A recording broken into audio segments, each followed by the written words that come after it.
की ठोकरें हैं अब उसके नसीब में, जो जिंदगी बची है वो बदरंग हो गई। जिसने मेरे रसूल पे उंगली उठाई थी, उसके लिए खुदा की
आप भी ठंडे पड़ गए और ज़्यादा ठंडे पड़े तो मैं जनाजा भी पढ़ा दूंगा। अगर बेदार है, जिंदा है और दुआ तक मेरा साथ देने का हौसला रखते हैं तो हाथ उठा करके वादा कीजिए, इंशाअल्लाह दुआ तक साथ देंगे। 3 सवाल है, बाईपास ले जा रहा हूँ। हमारे नबी ने मस्जिद की आजान जिंदगी में कभी नहीं दी, इसका राज क्या है? ये मेरा पहला सवाल है। दूसरा सवाल है, नबी आए मस्जिद में सहाबी को देखा सोता हुआ, दूसरे से कहा जगाओ, खुद नहीं जगाया, इसका राज क्या है? ये मेरा दूसरा सवाल है। तीसरा सवाल है, सामने सहाबी गुजर रहे हैं, रोक करके कहा कि ये मेरी बीवी है, मैं इसका शौहर हूँ, अब आगे जाओ जहाँ जाना था, इसका फलसफा क्या है? 3 सवाल है, मुख्तसर सा जवाब, जल्दी से पैगाम शुरू हो रहा है। अल्लाह आपके जलसे को कबूल फरमाए, हमारे सुनाने को, आपके सुनने को अल्लाह बेहद कबूल फरमाए। पूरी जिंदगी अल्लाह के रसूल ने मस्जिद की आजान नहीं दी है। अपने नवासे के कान में आजान जरूर दी है, लेकिन मस्जिद की आजान नहीं दी है। जानते हैं क्यों? एक लाइन में जवाब आ रहा है, अल्लाह आपके इल्म में इजाफा फरमाए, मेरे मुताला को ताज़ा फरमाए। नबी अगर आजान देते तो कहते हय्या अलस सलाह, नबी अगर आजान देते तो कहते हय्या अलल फलाह, और उम्मती नहीं आता तो गुनहगार हो जाता। हमारे नबी अपने उम्मती को गुनहगार नहीं बनाना चाहते थे, इसलिए दूसरे से आजान दिलवाई, खुद आजान नहीं दी। साहबी आगे सोए, नबी आए तो देखा कि मस्जिद में साहबी सो रहे। हजरत अली से कहा जगा दो। हजरत अली ने कहा, या रसूल अल्लाह, नेकी में तो आप सबकत करते हैं, आपने मुझे कहा जगाने के लिए, आपने खुद नहीं जगाया। जब सोता हुआ आदमी जागता है तो बड़बड़ाता है, अगर वो बड़बड़ाता नहीं जगाता तो मेरी शान में बेअदबी हो जाती, ईमान खतरे में पड़ जाता। इसलिए तुमसे कहा कि जगाओ, मैंने नहीं जगाया। अल्लाह के रसूल किसी औरत से बात कर रहे हैं, सामने से 2 सहाबी गुजर रहे हैं, दोनों को रोक करके कहा कि ये मेरी बीवी है जिससे मैं बात कर रहा हूँ, मैं इसका शौहर हूँ, ये मेरी बीवी है, अब जाओ जहाँ जाना था। वो सहाबी कहने लगे, या रसूल अल्लाह, हमारा गुमान आपके बारे में गलत हो सकता है, तो तुम आगे चलते, शैतान तुम्हारे दिल में बात डालता, तुम बदगुमान होते, तुम्हारा ईमान खतरे में पड़ जाता। हाथ उठा करके वादा कीजिए कि आज नबी से मोहब्बत का दावा होगा, कल क़यामत में सुन्नत में खड़े होंगे। हाथ उठाइए इंशाअल्लाह। आप कहाँ हैं? कब्रिस्तान ही में है, गुलसितान में नहीं है, पिंडाल के नीचे नहीं है। आपके दिमाग को मैं टटोल करके महसूस कर चुका हूँ कि आप दिलो दिमाग से मुकम्मल तैयार नहीं है। एक बात, अपनी मौजूदगी का सबूत दीजिए कि नबी की सुन्नत को जिंदा करेंगे, नबी की इताअत करेंगे, नबी से मोहब्बत करेंगे। हाथ उठाइए इंशाअल्लाह। शादी के बाद दाढ़ी रखेंगे, हाथ उठाइए इंशाअल्लाह। बहकाने वाले आपके, बहकाने वाले आपके सब यार हो गए, समझाने वाले मुफ्त गुनहगार हो गए।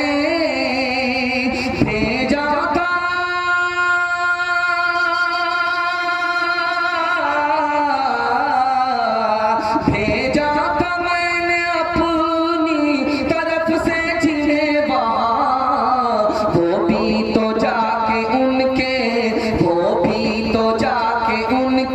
तरफदार हो गए, वो भी तो जाके उनके तरफदार हो गए। सीरत से जलसे का आगाज हो रहा है। एक छोटा सा मुख्तसर सा पैगाम आपको 3 मिनट का देने के लिए जा रहा हूँ। बहुत बेदारी नहीं है, लेकिन अल्लाह का शुक्र है जितने भी बेदार हैं, ये जलसे को कामयाब कराने के लिए काफी। दिल से दुआ करता हूँ अल्लाह आपकी हर मुश्किल को आसान फरमाए। ध्यान से सुनिएगा, जिस साल हमारे नबी पैदा हुए, पूरे अरब के अंदर 44 लाख मुरब्बा मील जमीन पर एक भी बेटी पैदा नहीं हुई, बेटा ही पैदा हुआ। ये राज क्या है? बेटा हर साल पैदा होता है, बेटी हर साल पैदा होती है, और अरब में नबी की आमद हो रही है, नबी की पैदाइश हो रही है, एक भी बेटी पैदा नहीं हुई। लिखा ये गया, उस जमाने में बेटी को जिंदा दफन कर दिया जाता था। नबी की आमद हो रही है, अल्लाह को ये गवारा नहीं हुआ कि नबी की आमद हो, बेटी जिंदा दरदोर हो, इसलिए सारी औरत को अल्लाह ने बेटा ही दिया, बेटी नहीं दी। दूसरी बात याद रखिए, अब्दुल मुत्तलिब दादा है, नबी पोता लेकर के आए, आंख बिल्कुल सुर्ख हो रही है। हमारे यहाँ भी देखेंगे छोटे छोटे बच्चे की आंख बिल्कुल सुर्ख हो जाती है, तो लोग कहते हैं कि बेड़ी का पत्ता लगा दो और उसको छुपा दो, बीमारी खत्म हो जाए। छुपाने की जरूरत नहीं है, बेड़ी का पत्ता लगा देने से आंसू चश जो आंख दुखने वाली जो बीमारी है वो खत्म हो जाती है। नबी की आंख आ गई, दादा लेकर के आए राहिब के पास, तो कहा क्यों लेकर के आए हो इस बच्चे को? कहा कि आंख आ गई है, इलाज के लिए तुम्हारे पास आया हूं। अरे इस बच्चे के इलाज के लिए तुम मेरे पास आए हो? इसकी बीमारी का इलाज अल्लाह ने इसके मुंह में पैदा कर दिया है, लुआब लगाओ बीमारी दूर हो जाएगी। अबू बकर को सांप ने काटा, लुआब लगाया, जहर खत्म हो गया। अली की आंख दुख रही थी, लुआब लग गया, आंख ठीक हो गई। तीसरे नमूने को बहुत ध्यान से सुनिए। अगर अबू बकर आए, बताए बगैर जाने लगे, उल्टे पांव जाने लगे। लोगों ने पूछा कि कहाँ आए? तब भूख ने परेशान किया, घर में खाने को कुछ नहीं था, बाहर निकल गया। नबी का चेहरा जैसे ही देखा भूख मिट गई, इसलिए वापस आ। ये अगस्त का महीना आने वाला है, 2-4 दिन सिर्फ बाकी। अगस्त का महीना है, मुल्क आजाद हुआ। शेखुल हिंद मौलाना महमूद हसन देवबंदी रहमतुल्लाह अलैह माल्टा की जेल में। अंग्रेजों का प्लान हुआ इस बुड्ढे को कैसे मारा जाए। अगर हम इसे मारेंगे पूरा हिंदुस्तान हमारा बागी हो जाएगा, तो क्या किया जाए? ऐसा रास्ता इख्तियार किया जाए सांप भी मर जाए, लाठी भी न टूटे। तो सोचा कि सांप लाओ, नाग सांप लाओ और छोड़ दो। नाग सांप शेखुल हिंद के पास जाएगा, वो डस लेगा, ये मर जाएंगे, हमारे सर इल्जाम नहीं होगा, बला टल जाएगा। अब देखिए सांप आया, सर उठाया, शेखुल हिंद तहज्जुद में बैठे हैं, अचानक देखा कि सांप आया, इरादा महसूस मालूम हो गया कि जेलर ने भेजा है, मेरे मारने का प्लान है। जोर से कहा ला इलाहा इल्लल्लाह मुहम्मदुर रसूलुल्लाह। सांप बैठ गया और जहां से भेजा गया वहां पहुंचा और जेलर को काट लिया, जेलर मर गया। एक ही साल पर इस पैगाम को, सीरत के पैगाम को खत्म करने के लिए जा रहा हूं। आपका कोई काम अगर रुक रहा है, काम बन नहीं रहा है, तो बनाने का आसान तरीका एक ही है कि जरूर कसरत से पढ़िए। आपका रुका हुआ काम बन जाएगा, बिगड़ा हुआ काम आपका बन जाएगा, कोई काम आपका रुकेगा। इतर की दुकान थी, लोग खरीद रहे थे, हिंदुस्तान के हाजी हैं, हिंदुस्तान आना, इतर लेकर के आना, लोगों को तबर्रुक बांटना है। तो देखा एक औरत धड़ाधड़ दरूद शरीफ पढ़ रही है, अल्लाहुम्मा सल्ली अला मुहम्मद, अल्लाहुम्मा सल्ली अला मुहम्मद, अल्लाहुम्मा सल्ली अला मुहम्मद बेदावे। साजी साहब ने दुकानदार से पूछा कि ये औरत इतना ज्यादा दरूद शरीफ कसरत से क्यों पढ़ रही है? कल आई थी इतर खरीदने के लिए, इतर का नाम भूल गई है, इसलिए बार बार दरूद पढ़ रही है कि इतर का नाम याद आ जाए। नबी का नाम याद होगा, दरूद भूल जाएंगे, हाथ उठाइए इंशाअल्लाह। ये देखिए रसूले मुज्तबा कहिए, मोहम्मद मुस्तफा कहिए, खुदा के बाद बस वो है, अब उनके बाद क्या कहिए। शरीयत का है ये असरार के खत्मुल अंबिया कहिए, मोहब्बत का तकाज़ा है कि महबूबे खुदा कहिए। जब उनका जिक्र हो दुनिया सरापा गोश हो जाए, जब उनका नाम आए मरहबा सल्ले अला कहिए। दूसरा पैगाम खुदा की मेहरबानी के हवाले से आप सुन रहे हैं, थक गए हैं तो हाथ उठा दीजिए। खैर 4-5 आदमी हमारी तरह हाथ उठा था, हम तो हाथ पागल है। 12 बज जाने के बाद मेरी बारी आई। आप कौन से पागल है, फैसला आपके हाथ। ध्यान से सुनिएगा, दूसरा पैगाम आपकी खिदमत में आ रहा है। अल्लाह के रसूल ने कहा, मेरे चचा अबू तालिब मेरी तरह आप नमाज पढ़िए, तो अबू तालिब ने कहा वही नमाज कि जब आदमी सजदे में जाता है तो सुरीन ऊपर आ जाती है, सर नीचे चला जाता है। नमाज की तौहीद की अल्लाह ने इस्लाम की दौलत से लागू कर दिया। मिस्र का मुस्लिम था, 25 साल लगा दिया। मरने का वक्त आया तो लोगों ने सोचा कि कुरान हाथ में पकड़ा देते। कुरान लोगों ने हाथ में पकड़ाना चाहा तो कुरान को लिया, उठा करके फेंक दिया। मैं इस कुरान को पसंद नहीं करता। उलमा ने तहकीक किया कि 25 साल जिस मिस्र की जामे मस्जिद में इस जवान ने अजान दी, मरने का वक्त आया, ये कुरान को पसंद नहीं करता। बात क्या है तो पता चला कि रात में ज़िना करता था, बगैर वुज़ू के अजान देता था। इसकी नहुसत ने मरने से पहले कलिमा और ईमान से महरूम कर दिया। ईरान में एक आलिम था, वो कहता था कि इस्लाम से अच्छा मजहब ईसाई है। बीवी से मिलो, गुस्ल करने की जरूरत नहीं है। इत्तेफाक से जब उसका इंतकाल हुआ, ईरान में दफन हुआ, उसकी लाश कहाँ निकली? इंग्लैंड में निकली। और एक लड़की इंग्लैंड में इंतकाल करती है, वो कहती थी कि ईसाई मजहब से इस्लाम अच्छा है। जब मियाँ बीवी मिलते हैं, सोहबत करते हैं तो उसके बाद गुस्ल रखा है। वो वहां दफन होती है, उसकी लाश ईरान में निकलती है। छोटी सी छोटी बात का अगर आपने मजाक बना दिया, अल्लाह दौलत ईमान से आपको महरूम कर देंगे। अल्लाह की मेहरबानी को 1 मिनट में देखिए। पहले लोगों को माले गनीमत मिलता था। माले गनीमत का मतलब क्या है? खुदा का हिस्सा कितना है और माले गनीमत में लोगों का कितना हिस्सा। देखिए अल्लाह का इंसाफ, 4 हिस्से तुम्हारे, 1 हिस्सा होगा। अभी देखिए कि लोगों ने धान की खेती की है, बारिश हो रही है, तो जब ये पैदावार होगी तो अल्लाह का कितना हिस्सा निकलेगा? हमारे 9 हिस्से, अल्लाह का सिर्फ 1 हिस्सा।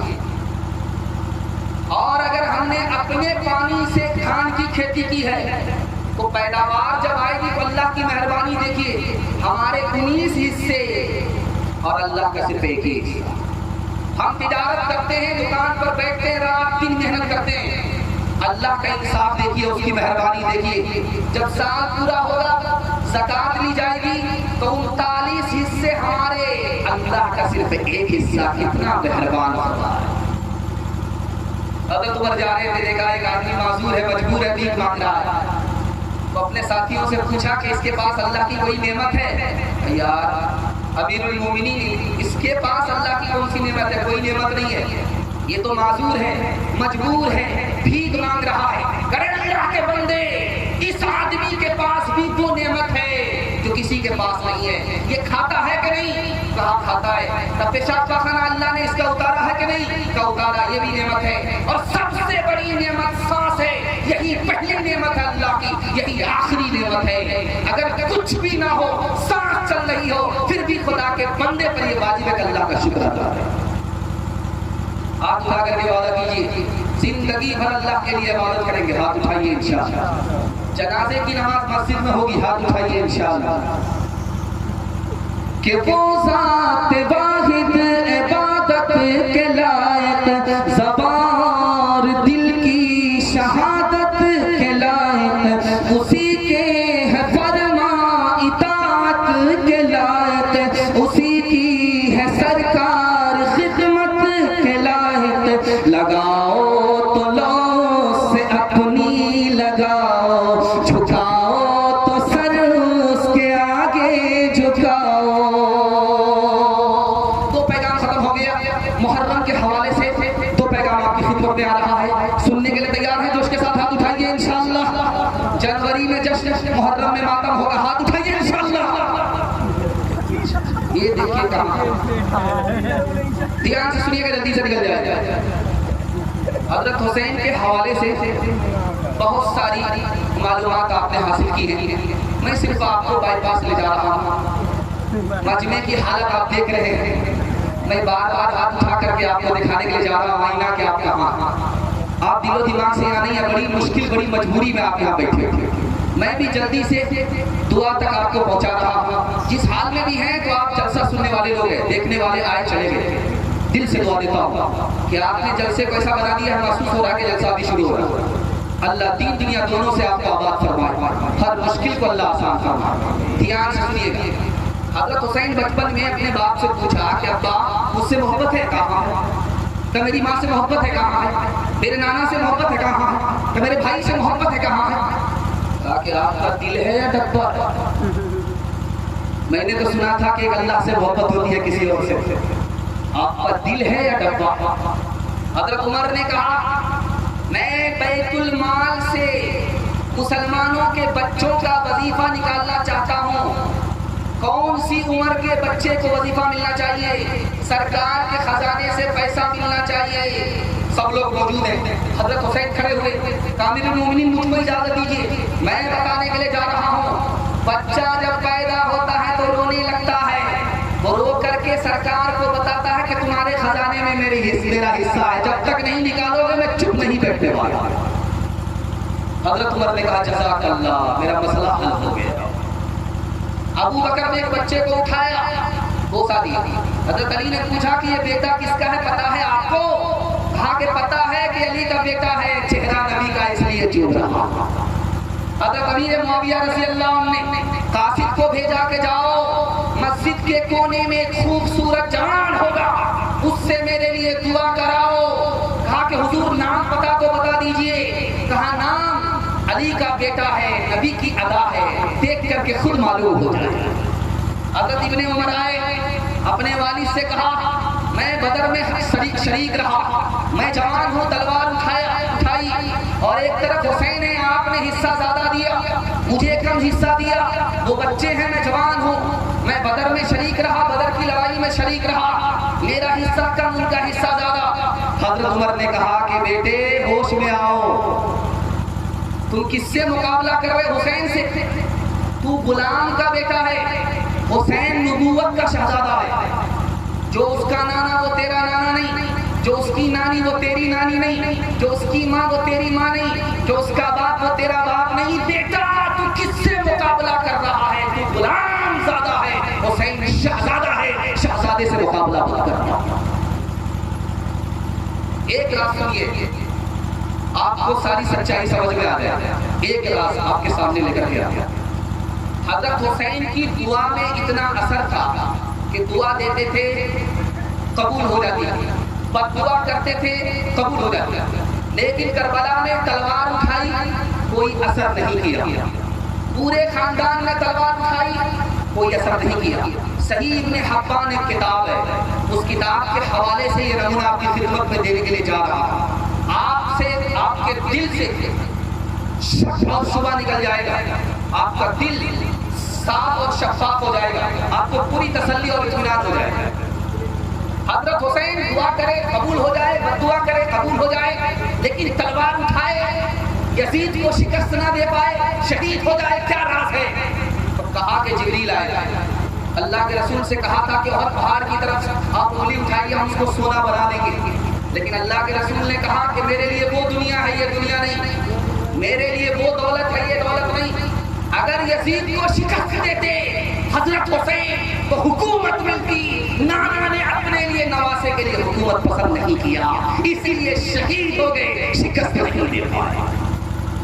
हाथ उठा करके वादा कीजिए, हज़रत हुसैन को याद करेंगे एक दिन के लिए, जिंदगी भर के लिए भूल जाएंगे। हाथ उठाइए इंशाअल्लाह। खैर माशाअल्लाह, यहाँ डिस्ब्रेक मार, यहाँ मुकम्मल बेदार हो चुके हैं। जो तहकती आग के शोलो पे सोया हुसैन, जो जवां बेटे की मैयत पे न रोया हुसैन, जिसने अपने खून से करबल को धोया हुसैन, जिसने अपने खून से करबल को धोया हुसैन, जिसने अपने खून से करबल को धोया हुसैन, जिसने अपने खून से करबल को धोया हुसैन, जिसने अपने खून से करबल को धोया हुसैन, जिसने सब कुछ खो के भी कुछ न खोया हुसैन, कुछ न खोया हुसैन। ध्यान से सुनिएगा, बड़ी जल्दी से निकल जाएगा। हिंदुस्तान में ये मातम, ताजिया, जुलूस, निशान, ये इमाम बाड़ा कैसे आया? आपको सुनकर कह रहे होगी 352 हिजरी में मुइज़ुद्दौला नाम का बादशाह ऐलान कराता है, दुकान बंद रहेगी, सर पर काली पट्टी बांध करके जुलूस में निकलना होगा। यहाँ से हिजरत के 351 साल के बाद ये सिलसिला शुरू हुआ। और हिंदुस्तान में कहां से शुरू हुआ? 880 हिजरी में तैमूर बादशाह ने ईरान को खत लिखा कि हमको कब्र चाहिए। कहा किसकी कब्र चाहिए? कहा हजरत हुसैन की जो कब्र करबला में, उसकी नकल हमको चाहिए। कहा क्या करोगे? कहा हमको बार बार जाना पड़ता है, काम काज छोड़ करके जाना पड़ता है, हुकूमत का नागा होता है, नुकसान होता है, हम चाहते हैं नकल बना लें और पूरे हिंदुस्तान को ऐलान करके बता दें कि अब तुम्हें करबला जाने की जरूरत नहीं है, ईरान जाने की जरूरत नहीं है, इसी कब्र की ज़ियारत करो। इमाम बाड़ा बन गया और उस दिन जुलूस निकालो, जुलूस का दिन बन गया और काली पट्टी बांधो, मातम का दिन बन गया। इसी तरह से 880 हिजरी के बाद हिंदुस्तान में ये सिलसिला शुरू हुआ। लखनऊ में जुलूस निकल रहा, अरब के मेहमान आए हुए थे, अली मियां नकवी रहमतुल्लाह अलैह की खिदमत में आए। अरब के मेहमान थे, हजरत हुसैन के खानदान के लोग थे। तो देखा कि अचानक धमाका हुआ, ढोल की आवाज, लाठी की आवाज, धमाका हुआ। वो घबरा गए कि क्या हुआ। कहा कि हुजूर आपको पता नहीं, ये हजरत हुसैन का जुलूस निकल रहा, हजरत हुसैन के लिए मातम किया जा रहा, हजरत हुसैन का अखाड़ा है। तो वो हाथ मलते हुए कहने लगे इन्ना लिल्लाह। इन बेवकूफों को 1400 साल के बाद आज खबर हुई है। ये मामला इतना पुराना हो चुका है, इन बेवकूफों को आज खबर हुई। एक हिसाब से पैगाम खत्म कर रहा, आंख से पस्ती हटा रहा। कूफा का आदमी चल करके मक्का आया, एक मसला मालूम करने के लिए। जानते कितना खतरनाक मसला है? नमाज में खड़ा था, मच्छर मेरे खून को चूस रहा था, मैं एक नंबर का मक्खी चूस था, मुझे देखा नहीं गया। मैंने झट से तमाचा उसके पेट पर मारा, उसका पेट फट गया, गिर गया, गिर गया, वो फट गया। अब वो खून मेरे बदन को लगा, कपड़े को लगा, कपड़ा नापाक हुआ या पाक हुआ, नापाकी के हालत में नमाज हुई कि नहीं हुई, ये मसला पूछने के लिए कूफा से चला है, मक्का आ रहा है। इब्ने उमर की खिदमत में आया तो कहा कि लोगों, इन मक्कारों को देखो, नवासे रसूल को मदीने से बुलाया, कूफा बुलाया, यजीदी सब में खड़ा हो गया और सरदम से जुदा कर दिया। उस वक्त मसला मालूम नहीं किया था ये खून हलाल है या हराम है, अब मच्छर का मसला मालूम करवा देखो इन मक्कारों को देखो। मुझे कूफा वालों मुसाफिर न समझो, मैं आया नहीं हूँ, बुलाया गया हो, एक मेहमान बना के सताया गया हो, मैं रोया नहीं हूँ, रुलाया गया हो। खुदा जाने कैसी है ये मेजबानी, 72 पियासों का है बंद पानी, 72 पियासों का है बंद पानी, मुक़द्दर में है जाम कौसर का पीना, मैं प्यासा नहीं हूँ, पिलाया गया हो। जो झुकता था सल्वा निगाहे खुदा में, वही सर कलम हो गया करबला में,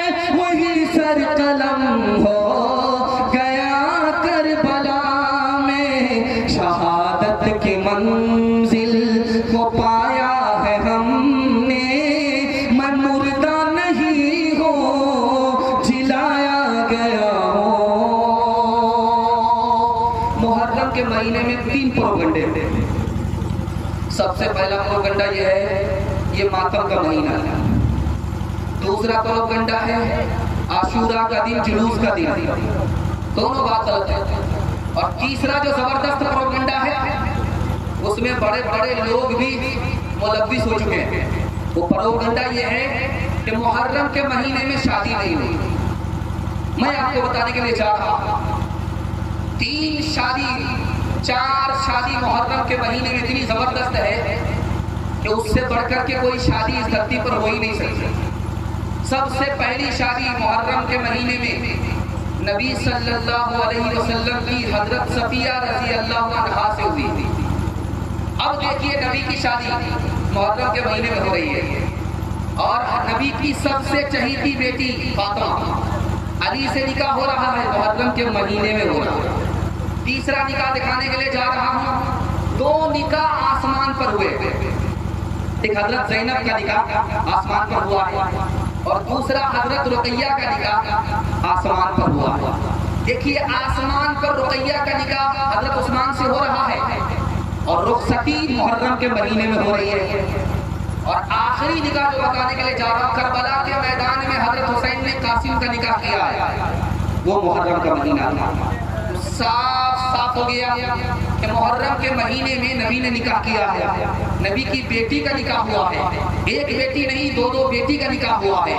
और खुद हजरत हुसैन ने सैयदना कासिम का निकाह करबला के मैदान में मुहर्रम के महीने में किया। और वैसे भी एक चीज आप याद रखिए, अगर किसी दिन भी किसी का निकाह हो जाए तो बहुत अच्छी बात है, इसमें कोई खराबी नहीं है। इसलिए जंतरी देखने की कोई जरूरत नहीं है कि दिन कैसा होना चाहिए, महीना कैसा होना चाहिए।